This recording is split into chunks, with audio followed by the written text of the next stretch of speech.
Procrastination, the lie of later. One of the most common forms of self-sabotage is procrastination. It doesn't look like destruction. It looks like, I'll do it later. It feels harmless, innocent even. But under the surface, it's a powerful way to avoid risk. To take action means to expose ourselves to failure, to rejection, to judgment. But if we delay, we stay safe, at least for a while.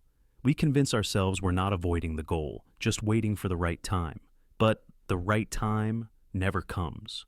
Procrastination is not laziness. It's fear, the fear of not being good enough, the fear of discovering that maybe we're not as talented or capable as we hoped. And sometimes we fear what happens if we do succeed.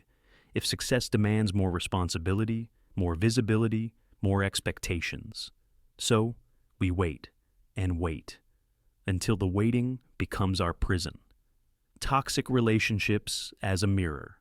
Another form of self-sabotage is the choice to stay in toxic or unfulfilling relationships. We think we're choosing love, but often we're choosing familiarity.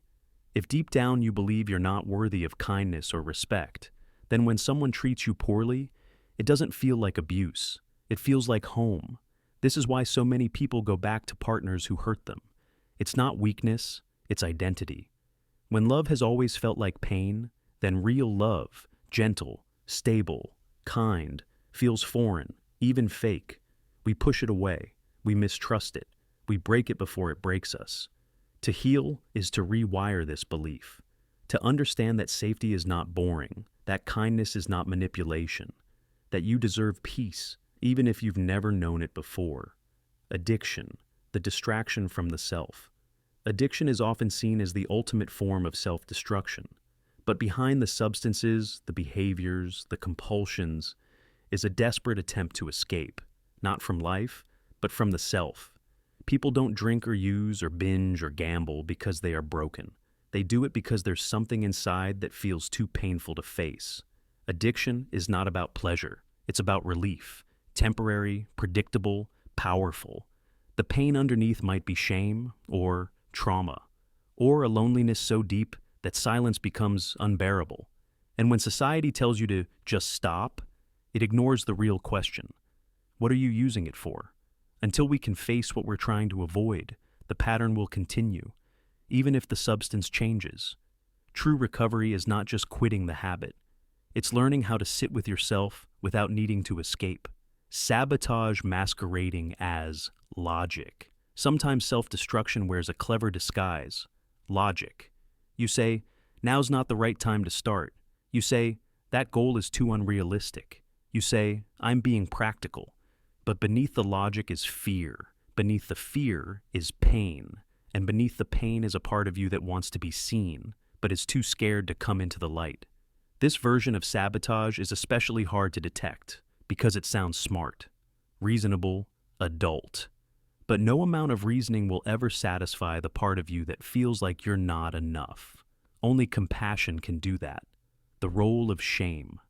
Shame is the engine behind most self-sabotage. It's not guilt. Guilt says, I did something bad. Shame says, I am bad. And when you believe you are bad, broken, or unworthy, you will live your life trying to prove it true. You will chase people who reject you. You will fail at things you're capable of. You will destroy beautiful moments, not because you want to suffer, but because suffering feels honest, like coming home. The most dangerous part of shame is how quietly it operates. It doesn't scream, it whispers, it tells you they'll leave if they know the real you. It says you don't deserve good things. And the worst part, you start to believe it. But shame is a lie. It was never yours to carry. It was passed to you by someone else who didn't know how to love you. And you are allowed to put it down. The comfort of control. Some people sabotage because it gives them a sense of control. If I ruin the relationship, I don't have to fear being left. If I fail the project, I don't have to fear not being good enough. If I never try, I don't have to risk being disappointed. In a twisted way, self-sabotage protects us. It hurts. But at least we're the ones holding the knife. At least we choose when and how the pain comes. But this is not control. This is a cage. Real control is choosing to stay, choosing to try, choosing to risk being seen. It's terrifying. But It's also the only way we grow. The loneliness of healing. Here's the truth nobody talks about. Healing can be lonely. When you stop sabotaging, you lose the patterns that made you feel safe. When you leave toxic relationships, you lose people, even if they were hurting you. When you succeed, you lose the comfort of being small. You step into a space where no one is holding your hand, where the old stories don't work anymore. When you succeed, you lose the comfort of being small. You step into a space where no one is holding your hand, where the old stories don't work anymore, where the new version of you isn't fully born yet. This in-between, this empty space, is where most people turn back. Not because they don't want to heal, but because the silence feels worse than the pain they knew.